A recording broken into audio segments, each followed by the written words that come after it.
ॐ नमः सिद्धेभ्यः।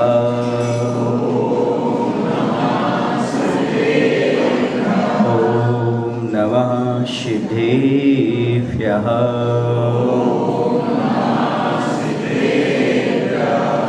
मङ्गलं भगवान् वीरो मङ्गलं गौतमो गढी मङ्गलं कुन्दकुन्दार्यो जैनधर्मोऽस्तु मङ्गलं। सर्वमङ्गलमाङ्गल्यं सर्वकल्याणकारकं प्रधानं सर्वधर्माणां जैनं जयतु शासनं जैनं जयतु शासनं।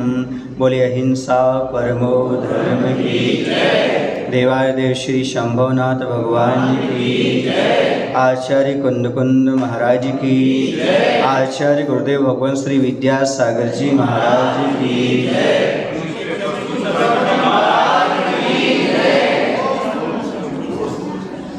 आज से हम आचार्य भगवंत श्री विद्यासागर जी महाराज के द्वारा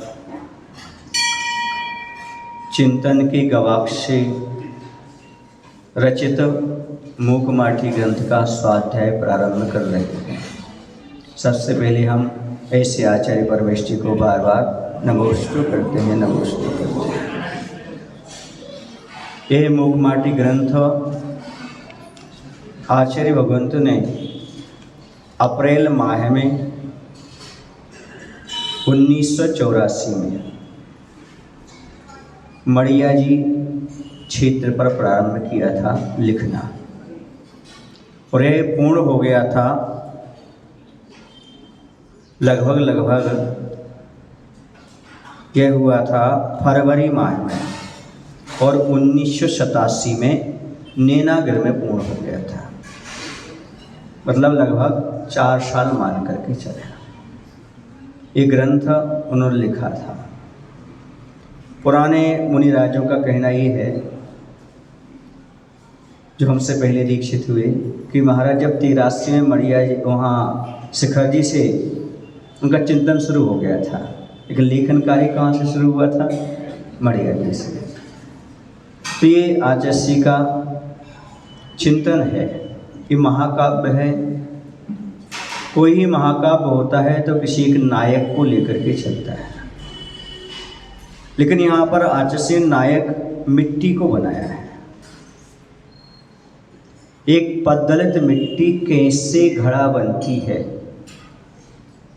वैसे ही एक पापात्मा कैसे परमात्मा बनती है, इसका पूरा चित्रण किया है। जैसे मिट्टी घड़े के रूप में ढलती है, वैसे हमारी आत्मा कैसे परमात्मा के रूप में ढलती है। आचार्य ने इसमें बताया कि मिट्टी को कौन कौन से कष्ट सहना पड़ते हैं। माँ रूपी गुरु उसे किस प्रकार से समझाती है, कुंभकार रूपी गुरु उसका कैसे कैसे सहयोग देकर के उसका निर्माण करता है। हमारे जीवन में भी बहुत गुरु का महत्व हुआ करता है। जो लोग निमित्त को नहीं मानते, उन्हें मूकमाटी ग्रंथ पढ़ लेना चाहिए और निमित्त को समझ लेना चाहिए।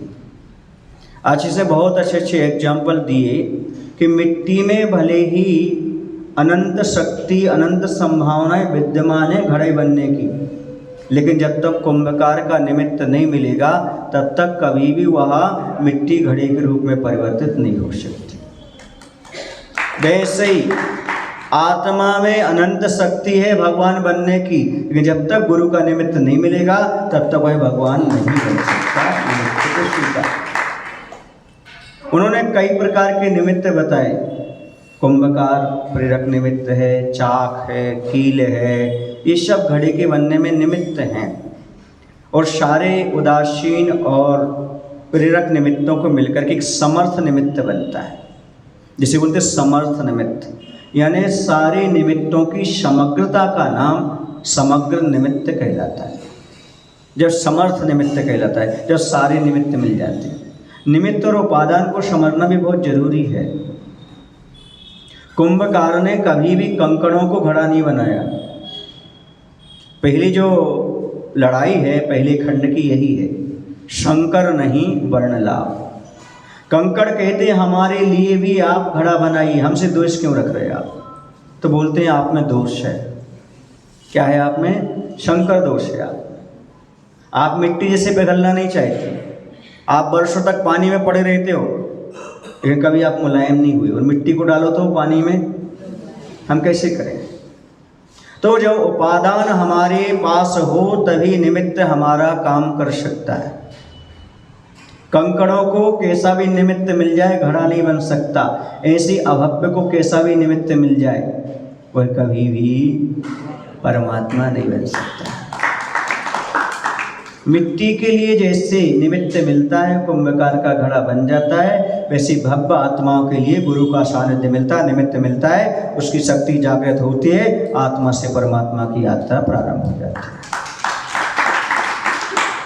उपादान का अर्थ होता है, उपादान कारण का अर्थ होता है वस्तु की स्वयं कार्य रूप परिणमन करने की क्षमता। जैसे कि मिट्टी की स्वयं क्षमता थी घड़ा बनने योग्य, जैसे आटे की क्षमता है रोटी बनने की। अब निमित्त कौन मिल रहा है? पटा और बेलना भी निमित्त बन रहा है, प्रकाश भी निमित्त बन रहा है, और रसोईया भी निमित्त बन रहा है। रसोईया प्रेरक निमित्त हो जाएगा, पटा बेलना उदासीन निमित्त हो जाएंगे। कैसे हो जाएंगे? उदासीन निमित्त, क्योंकि रसोईया जो है बिना पटा बेलना के भी रोटी नहीं बना पाता। इसे उदासीन निमित्त भी चाहिए, प्रेरक निमित्त भी चाहिए, उपादान कारण भी चाहिए। उपादान बता दिया, स्वयं की कार्य रूप ढलने की क्षमता वस्तु की उसे कहते हैं उपादान कारण, और जो उस कार्य रूप ढलने में सहायक हो उसका नाम है निमित्त कारण। हमारी आत्मा की स्वतः ही परमात्मा बनने की जो क्षमता है, शक्ति है, उसका नाम उपादान कारण, और उसको ढालने में जो सहयोगी हैं उनका नाम है गुरु महाराज, जिनके निमित्त से हम ढल सकते हैं। जिनवाणी माता उपादान, निमित्त उपादान अपने आप में काम करता है। तो आचार्य ने प्रत्येक चीज को खोला है, मोक्ष मार्ग निमित्त क्या काम करता है, उपादान क्या काम करता है। इसके साथ साथ उन्होंने प्रातःकालीन प्राकृतिक वातावरण का चित्रण किया है शुरुआत में ही। यानी प्रकृति प्रेमी है आचार्य भगवंत, क्योंकि स्वयं प्रकृति में जी रहे हैं। प्रकृति समझते हैं, नेचर, जैसे उत्पन्न हुए वैसे रहने का नाम है प्रकृति। ये विकृति जोड़ रखा आपने। आया था दिगंबर, दिगंबर ही जाएगा, बीच में ओढ़ा है अंबर, कफन बन जाएगा। अभी भी चेत जाओ, छोड़ दो अडंबर, हो जाओ दिगंबर, मुक्ति बधु से स्वयं स्वयंवर हो जाएगा। नग्न ही जीव आता है, नग्न ही जलाया जाता है, बीच में ये आडंबर अंबर ओढ़ लेता है। तो जो प्रकृति में जीने वाला है वो प्रकृति के बातों को आपके सामने रखेगा। चूंकि ये काव्य है तो मैं प्रवचन भी काव्य में ही करूँगा, क्योंकि क्या है? काव्य है। काव्य के अनुसार ही काव्य में ढाला जाएगा। और मैंने कहा था, लोगों ने कहा भी था सांप का अचार पढ़ाइए महाराज जी, किसी ने कहा था कोई, लेकिन बाद में डिसीजन ये हुआ कि सांप का अचार तो सब कोई पढ़ लेगा, लेकिन मूक माट वही पढ़ेगा जिसने गुरु महाराज के भाव को समझा होगा, उनके पास रहा होगा, इस चीज़ को समझा होगा, तो वही समझा पाएगा। या फिर कोई शिष्य बना होगा वही समझा पाएगा, क्योंकि इसमें शिष्य और गुरु की पूरी महिमा गाई गई है मूक माटी में। आचार्य ने ऐसा किया है, गागर में सागर समाहित कर दिया। सुन रहे आप लोग कि नहीं? अभी तक आपने ये सुना होगा कि सागर में बूंद समाहित होती है, लेकिन आचार्य ने कहा है बूंद में सागर समाहित होता है, क्योंकि बूंद बूंद से मिलकर के ही सागर बनता है। तो प्राकृतिक छटा का निरूपण किया उन्होंने और सौंदर्य का वर्णन किया। सबसे पहले ये समझ लेने में कितने भाग हैं, कितने खंड हैं। इसके खंड 4 हैं मूक माटी में। सबसे पहला खंड है शंकर नहीं वर्ण लाभ। दूसरा खंड है शब्द सो बोध नहीं, बोध सो शोध नहीं। थोड़ा इसको खोल दें। शब्द का नाम ज्ञान नहीं है, मात्र शब्द का नाम ज्ञान नहीं है, और ज्ञान का नाम सो, बोध का नाम सो शोध सो। ज्ञान का नाम ही चारित्र नहीं है, शोध माने चारित्र। समझ रहे हैं आप? शब्द सो बोध नहीं, बोध सो शोध नहीं। शब्द को ज्ञान मत मानिए और ज्ञान को चार्थ मत मानिए, अभी और आगे बढ़ना है, क्योंकि जब एमए आदि आप कर लेते हो तब पीएचडी शुरू होती है, वो शोध कहलाता है।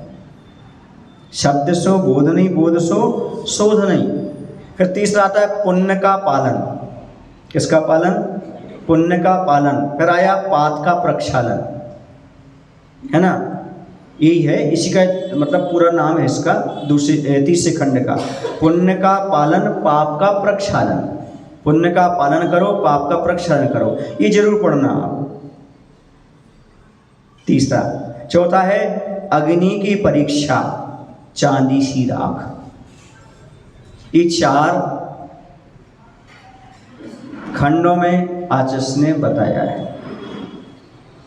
अब यहाँ पर पूछेंगे आप अग्नि की परीक्षा चांदी सी राख कैसे, तो सारा का सारा खुलता चला जाएगा, पूरा पूरा एक एक पढ़ेंगे तो उसको समझ में आएगा। ये 4 खंड में, पहले खंड में से उन्होंने शुरुआत की आचार्य ने कि यहाँ पर सूर्योदय हो रहा है, उस समय कैसी अवस्था है, बहती हुई सरिता हमारे लिए क्या संदेश दे रही है, मिट्टी क्या कह रही है, कैसा कैसा, बहुत अच्छे पशुओं का वर्णन दिया है, करुणा की बात की है, और धरती माँ को माँ कहा है, माँ कैसे अपने बेटे को संबोधन कर रही है, ये सारा का सारा चित्रण बताया गया है। कैसे उनका संवाद होता है, कैसे उनका संप्रेषण होता है, गधा क्या कहता है कुंभकार का, कुंभार क्या कहता है, पर आपका पूरा शरीर का एक अंग क्या बात कहता है, आपका हाथ क्या बोलता है, मुख क्या बोलता है, नाक क्या बोलती है, उसको वेदना होती है किसको, मिट्टी को, तो वो क्या संबोधन देती है, प्रकृति क्या बोलती है, गुलाब का फूल क्या बोलता है, कांटा क्या बोलता है, क्या क्या उसको संबोधन करके कैसे संभाल रहा है, दुनिया कैसे भटकाती है मोक्ष मार्ग पर बढ़ने वाले को, ये सारी बातें यहाँ पर खोली गई हैं। पूरा का पूरा चित्रण आपके लिए, जैसे जैसे कुंभकार और मिट्टी की बात आएगी, माँ की और मिट्टी की बात आएगी, धरती की, वैसे गुरु और शिष्य का पूरा तालमेल बताया गया, किस प्रकार से इनका तालमेल होता है।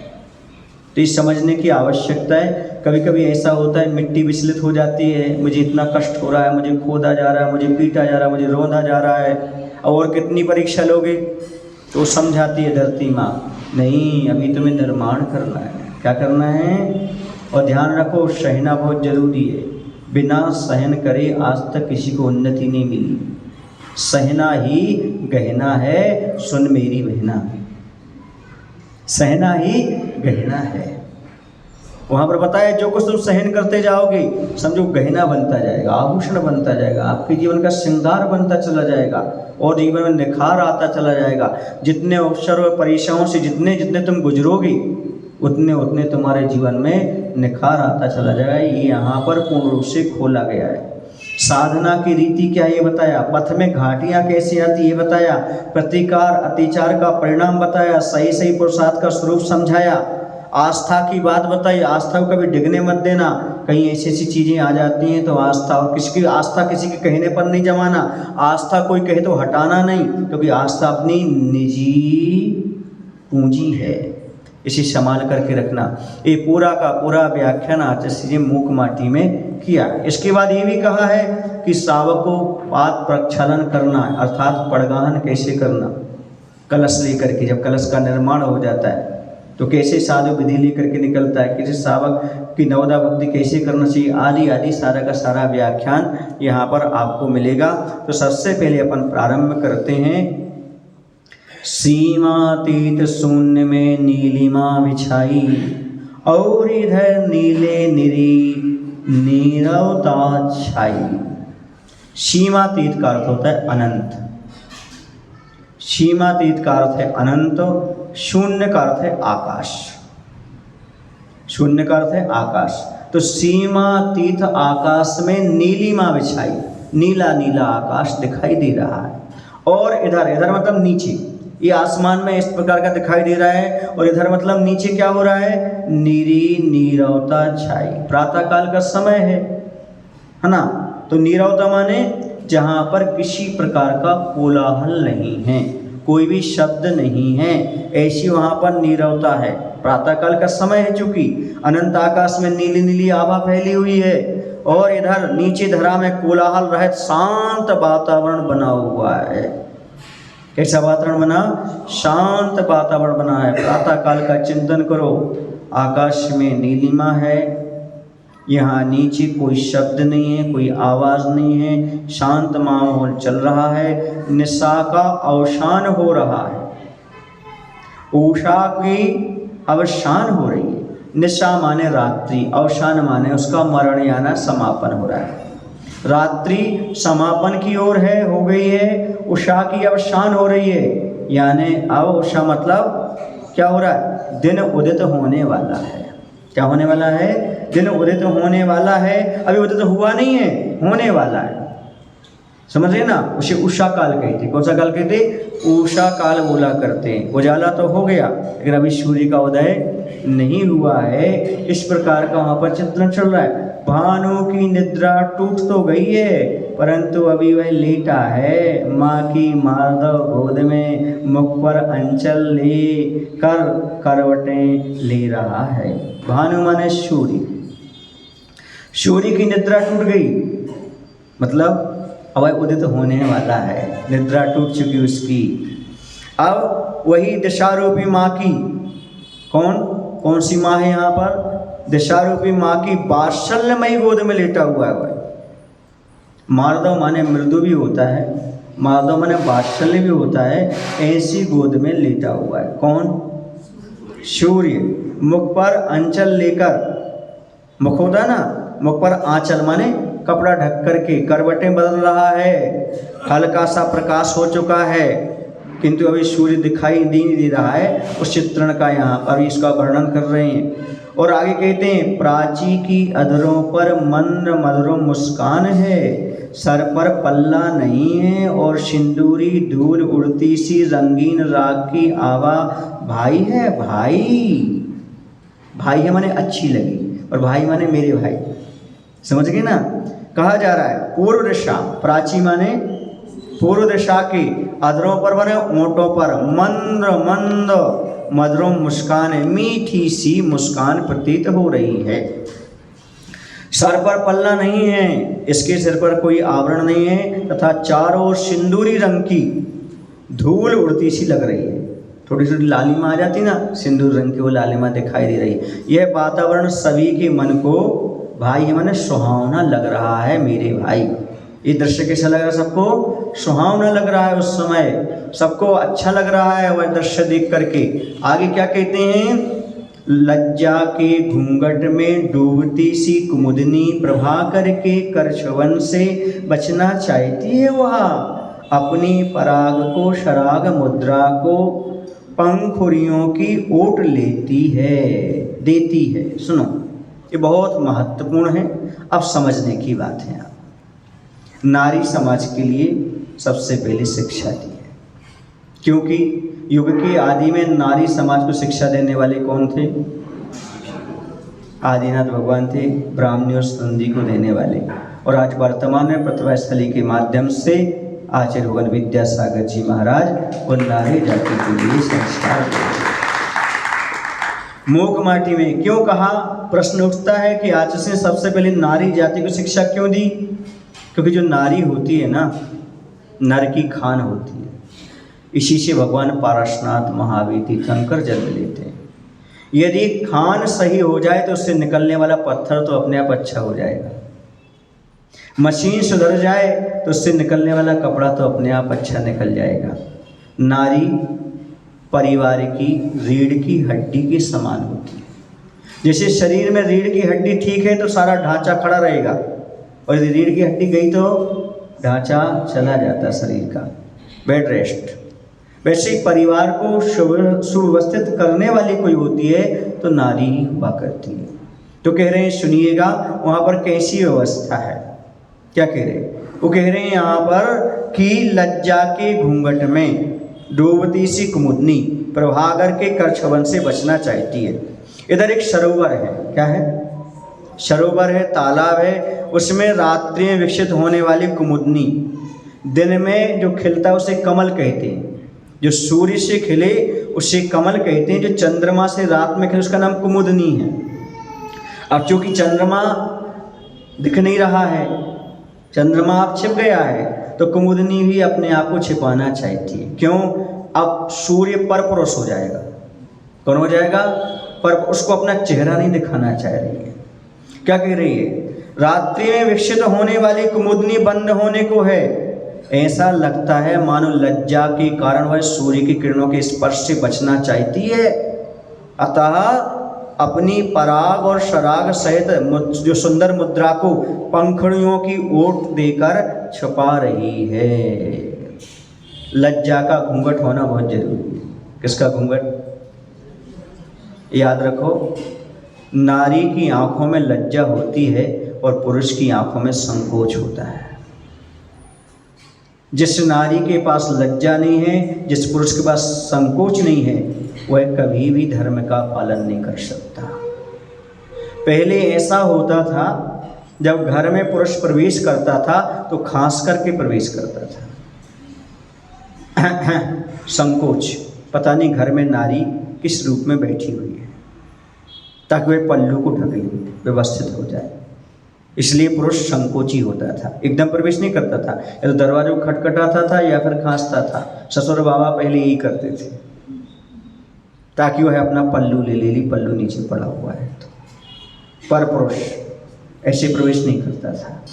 तो लज्जा का घूंघट होना बहुत जरूरी है। घूंघट समझते हो किसे कहते हैं? घूंघट किसे कहते हैं? ये ढांकने का नाम घूंघट नहीं है, ये तो मात्र घूंघट उपलक्षण है। घूंघट में क्या चीज़ है, अंदर की बात क्या है, घूंघट क्यों लेना चाहिए, घूंघट क्यों डालना चाहिए, इसके पीछे रहस्य है। घूंघट का अर्थ है, घूंघट वाली का अर्थ है जो अपने घर के कड़वे अनुभव घूंट पीकर रहले घट में बाहर ना निकाले, वो है घूंघट वाली।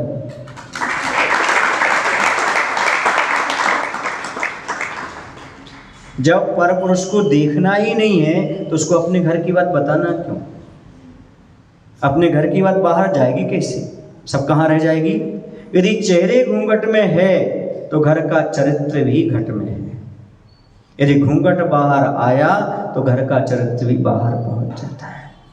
घर की समस्याएं, ताने बाने, जो कुछ भी कड़वे घूंट हैं, वो सब कहाँ पहुंच जाते हैं? बाहर। लेकिन घूंघट वाली अपना चेहरा भी नहीं दिखाती, बात करना तो दूर की बात है। ये नारी का ये लज्जा गुण होना चाहिए। बिना घूंघट के रहना, नारी ने समझो लज्जा खो दी। लज्जा तब आती है तो हमें थोड़ा सा ऐसा लगे कि वास्तव में हमारा धर्म ना चला जाए, हमारी मर्यादा ना चली जाए। आज मर्यादा और धर्म को हमने ताक में रख दिया, घूंघट हमारा समाप्त हो गया, साड़ी समाप्त हो गई, क्या आ गया?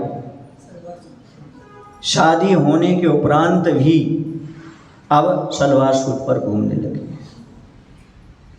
किसी ने कहा महाराज आज का युग ऐसा है, परिधान ऐसा है।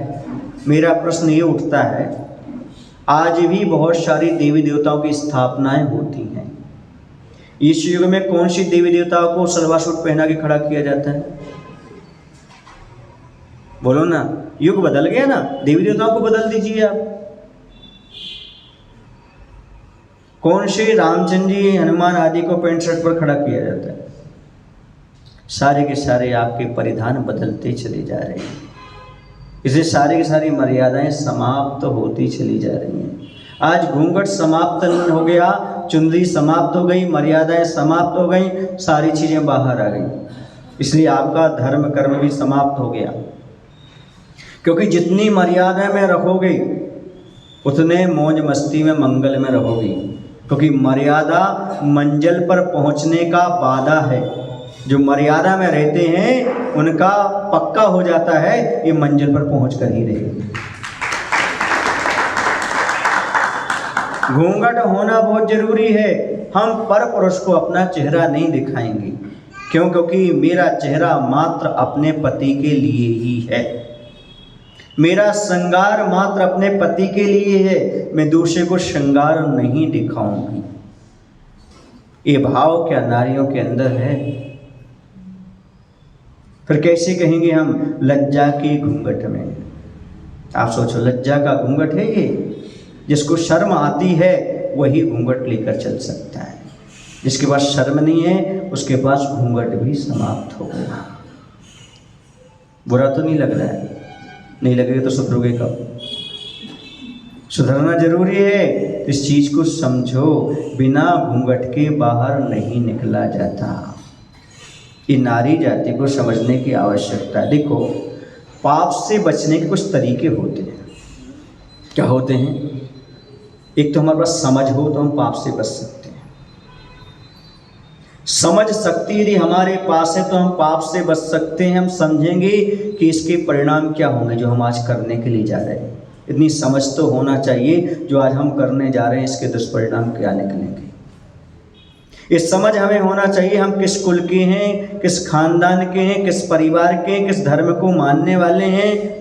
हमारे पूर्वजों का कैसे नाम रहा है, कैसी इज्जत रही है, कैसे उन्होंने मर्यादा में अपना जीवन व्यतीत किया है। ये समझ हो तो हम पाप से बच जाएंगे। दूसरा, समाज के बीच में रहोगे तो पाप से बच जाओगे। समाज समझते हैं आप? समाज में बहुत सारी मर्यादाएं होती हैं।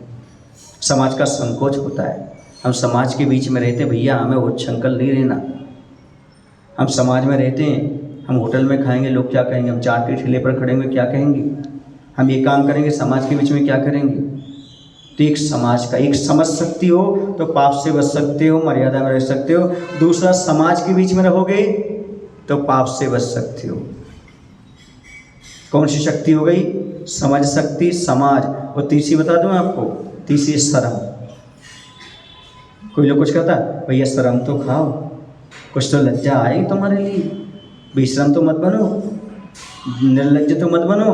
अब तो लज्जा खाओ भैया, पर्युषण पर्व है, लज्जा खाओ। अब तो मंदिर जाओ, माँ समझाती है, परिवार की समझ आती है, अब तो पूजन करो, भादों का महीना है। अरे अब तो प्रवचन सुनने चलो, महाराज बैठे हुए हैं, अब तो भैया कर, कुछ तो शर्म खाओ। कहते कि नहीं कहते? बोलो। ये तीन चीज़ें ऐसी हैं जो आपको पाप से बचा सकती है। अंत में है तुम्हारी लज्जा, पहले क्या है? समझ सकती है। अब समझ नहीं है तो कोई बात नहीं, समाज को समाज नहीं समझ रही, आपकी भूल है, लेकिन कम से कम लज्जा तो खाओ। अब तो कम से कम आप सही रास्ते पर आओ। कहने का तात्पर्य ये है कि अब तो आपके अंदर समझ शक्ति होना चाहिए।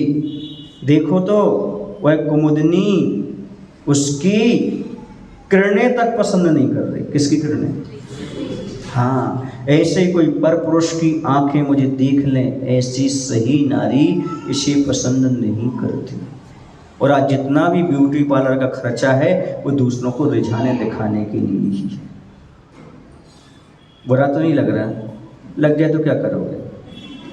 लेकिन जो मुखमाटी में लिखा है, आचार्य भगवत ने जो चीज़ बताई है, क्योंकि प्रकृति में नारी का बड़ा योगदान है, इसी प्रकृति के साथ नारी को भी इस प्रकार का बताया है। वह अपने पराग, अपनी सुंदरता को, अपनी सराग मुद्रा को दूसरे को दिखाना पसंद नहीं करती, इसलिए पंखुड़ियों की ओट लेकर के छुप रही है। वह उसकी पंखुड़ियाँ छिप गई, वहाँ छिपा लिया उसने अपने चेहरे को, ताकि कहीं सूर्य देख ना ले।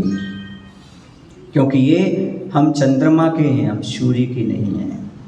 याद रखना,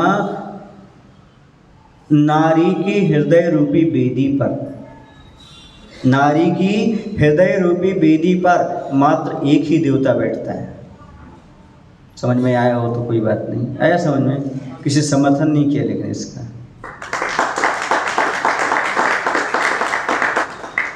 नारी की हृदय रूपी वेदी पर एक ही देवता बैठता है, दूसरा नहीं बैठ सकता। इसलिए उसने क्या ले लिया? हृदय में अब जगह नहीं है, हृदय में एक को ही जगह है।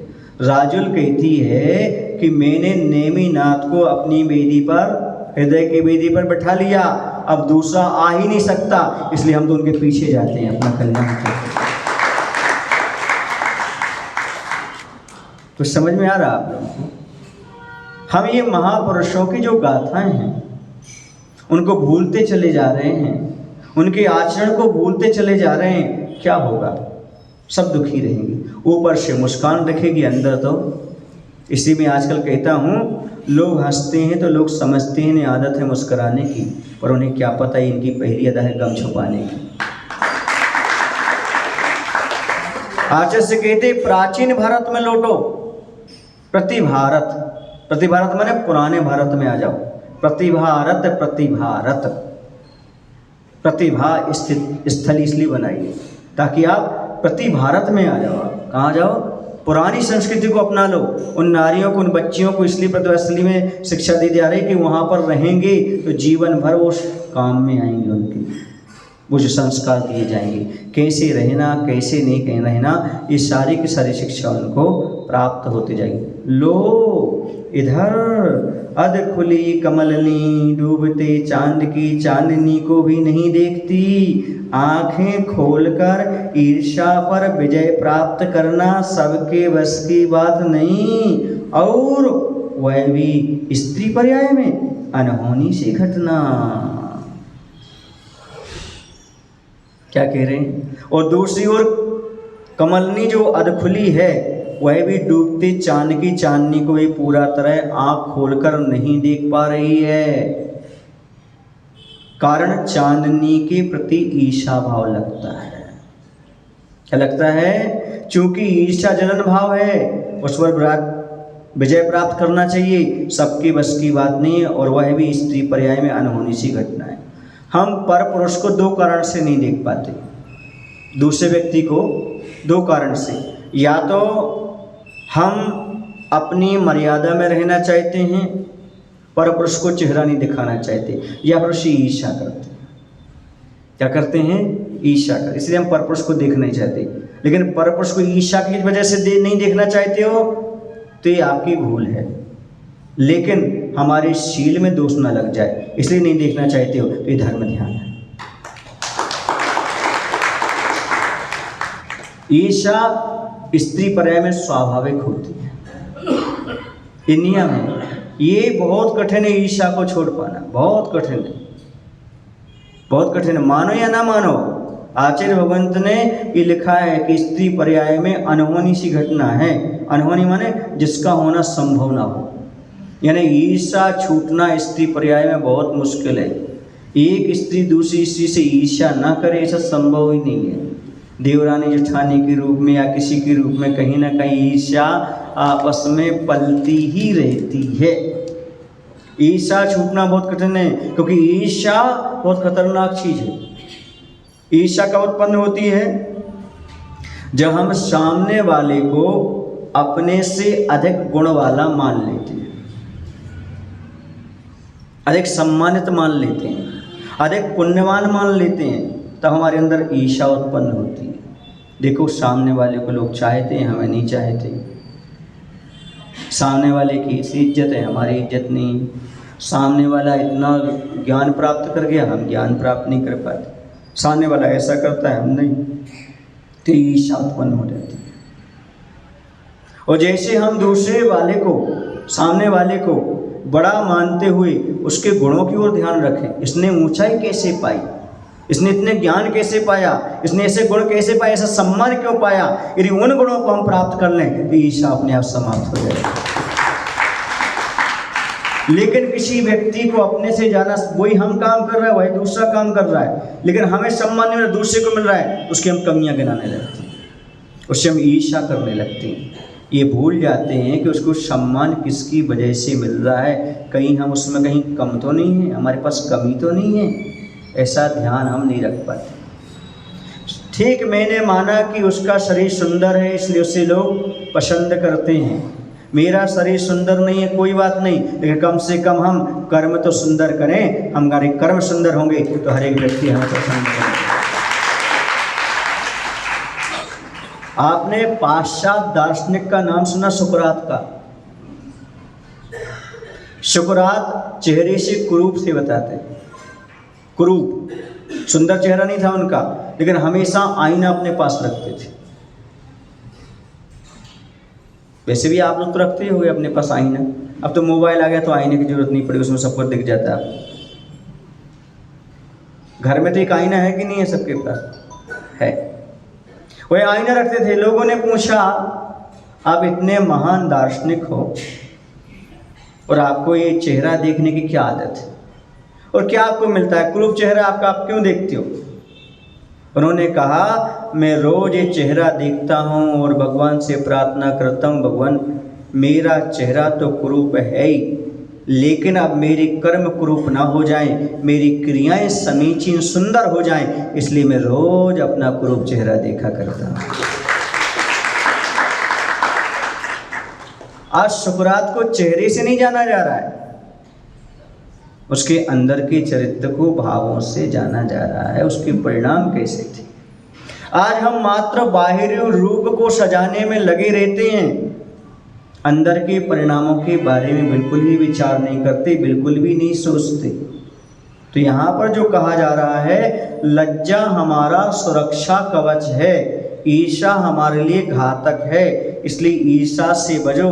लज्जा के कारण यदि आप दूसरे से बचते हो तो बहुत अच्छी चीज़ है, लेकिन ईर्ष्या से बचते हो ये ठीक बात नहीं है। एक कवि की मात्र शब्दों के माध्यम से अभिव्यंजना है, हमें अर्थ हमें निकालना है, वो कहना क्या चाह रहे हैं, कर क्या रहे हैं। ऊपर लज्जा शब्द दिया, नीचे ईर्ष्या शब्द दिया। आप ईर्ष्या से तो हर किसी से कन्नी काट लेते हो, दूर हट जाते हो, लेकिन क्या आप लज्जा के बस दूर हटते हो क्या?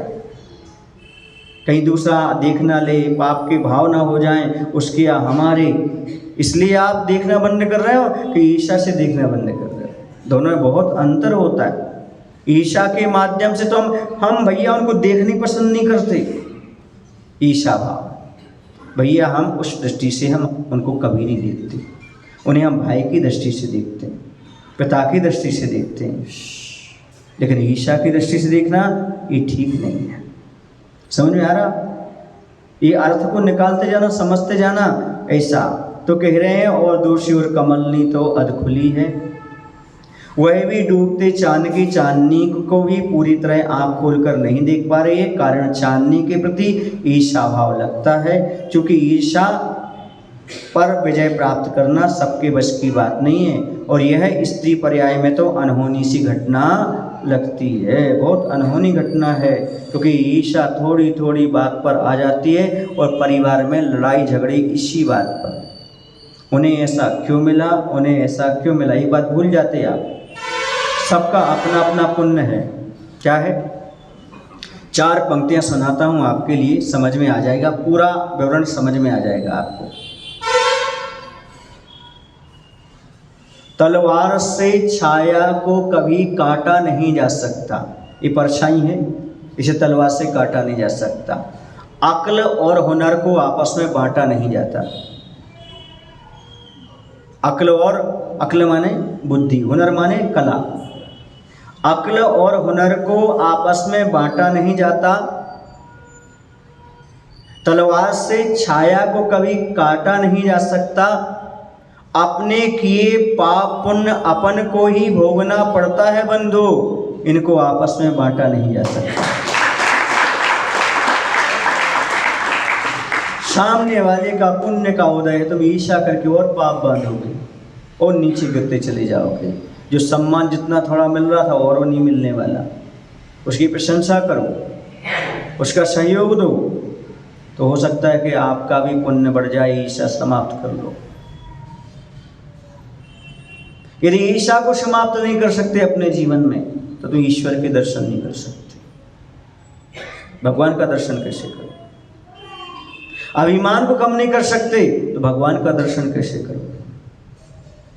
ईर्ष्या वो पर्दा है जो ईश्वर के दर्शन नहीं करने देता। अभिमान वो पर्दा है जो भगवान के दर्शन नहीं करने देता। तुम ईर्ष्या और अभिमान को छोड़ दो, तुम्हें भगवान के दर्शन से कोई नहीं रोक सकता। आज तक भगवान का दर्शन क्यों नहीं हुआ? ईर्ष्या है, अभिमान है, और ईर्ष्या और अभिमान के रहते हुए हम सच्चे भगवान के भक्त बन नहीं सकते। ईर्ष्या बहुत खतरनाक है। ईर्ष्या वो हत्यारन है जो दूसरे के सुख की हत्या करके सुखी होती है। वो ये चाहती है दूसरा सुखी ना रह सके। दूसरे को इतना सुख क्यों है, दूसरे का इतना सम्मान क्यों, उसका सम्मान नहीं मिलना चाहिए, सुख नहीं, मुझे ना मिले पर उसको नहीं मिलना चाहिए। ये तो ईर्ष्या प्रवृत्ति है। मुझे मंच पर बुलाया जाए ना बुलाया जाए, उसको नहीं बुलाना चाहिए। मैं चुनाव जीतूं या ना जीतूं, वो नहीं जीतना चाहिए। सुने ना, ये मकान उससे मिले या ना, मुझे मिले या ना मिले, उसको भी ये मकान नहीं मिलना चाहिए। भले सरकार के हाथ चला जाए, कोई 30 साल ले जाए, उसे नहीं मिलना चाहिए। जो बंटवारे में चीज़ें मिल रही ना, हमें ना मिले तो किसी को नहीं मिले। बस ये जो भाव है ईर्ष्या का भाव है। कितना बुरा भाव है, कितना दुर्भाव है। ये चीज मुझे नहीं मिली तो किसी को नहीं मिलना चाहिए। ये दुर्भाव हमें नरक निगोद में ले जाने वाला है, इसलिए इसको छोड़ने का प्रयास करो, क्योंकि ईर्ष्यालु व्यक्ति एक अच्छे किस्म का निंदक भी हो जाता है। ईर्ष्यालु व्यक्ति एक अच्छे किस्म का निंदक, अच्छा किस्म समझते हो, माहिर हो जाता है, वो निंदा करने में माहिर हो जाता है। जैसे उसने देखा कि सामने वाले की इतनी बढ़ रही है, इतनी इज्जत मिल रही है, बस कहीं ना कहीं से उसकी कमियां ढूंढो, गलतियां ढूंढो, उसको जलील करो, उसे नीचे गिराओ, नीचे दिखाने का प्रयास करो। ये भाव अपने आप आ जाते हैं। एक दुर्गुण से दूसरे, दूसरे से तीसरे दुर्गुण अपने आप उत्पन्न होते चले जाते हैं।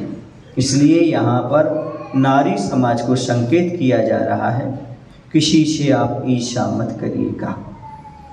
यदि आपके लिए किसी व्यक्ति को नहीं देखना है तो अपने भाव ये होना चाहिए, मैं पाप से अपने आप को बचाने का प्रयास कर रही हूँ, इसलिए मैं दूसरी को दृष्टि नहीं ले जा रही हूँ।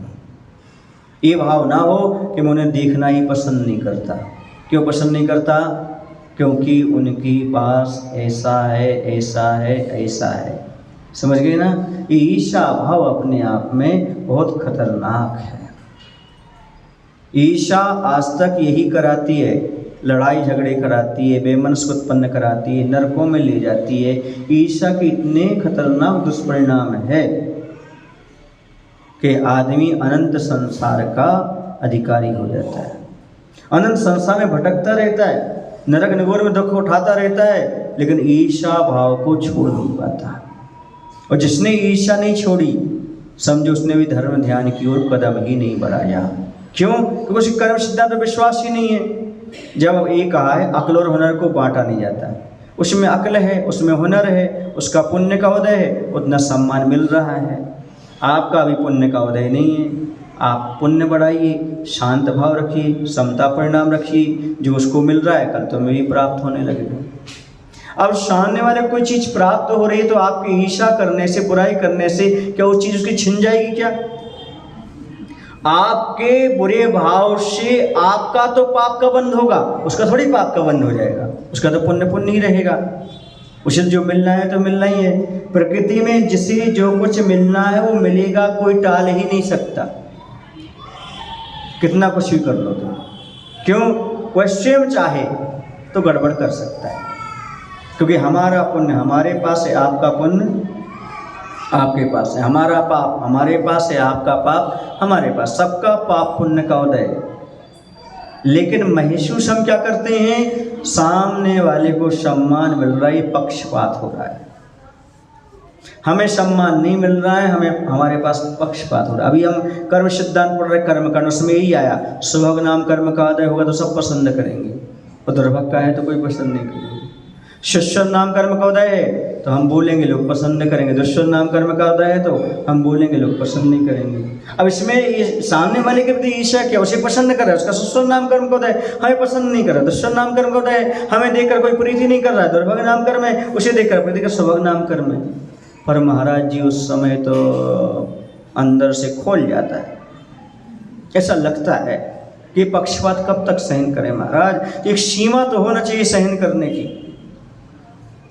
आपका समय 9:20 हो चुका है, इतना ही पर्याप्त समझता हूँ। ये भूमिका है मूक माटी की, धीरे धीरे धीरे सबकी बातें आएंगी। अभी तो मात्र नारी जाति से शुरू हुआ है, फिर सब बातें आएंगी। आप लोग कैसा कैसा करते जीवन में, आपके सुधार के बारे में। बोले महावीर भगवान की जय। आचार्य विद्यासागर जी महाराज की। यदि आप लोगों को अच्छा लगा हो तो 4 लोगों को और बताना कि मूक माटी जो अभी तक पढ़ी थी समझ में नहीं आ रही थी, लेकिन अब समझ में आ रहे हैं एक ही अर्थ का क्या मायना है। बोले आचार्य विद्यासागर जी महाराज। जावाणी के जानते सूझे लोकालो, सोवाणी मस्तक धरो सदा देत हो दो। हे जिनवाणी भारती मातो जपो दिन रे, जो तेरो शरणाग है सोवाणी।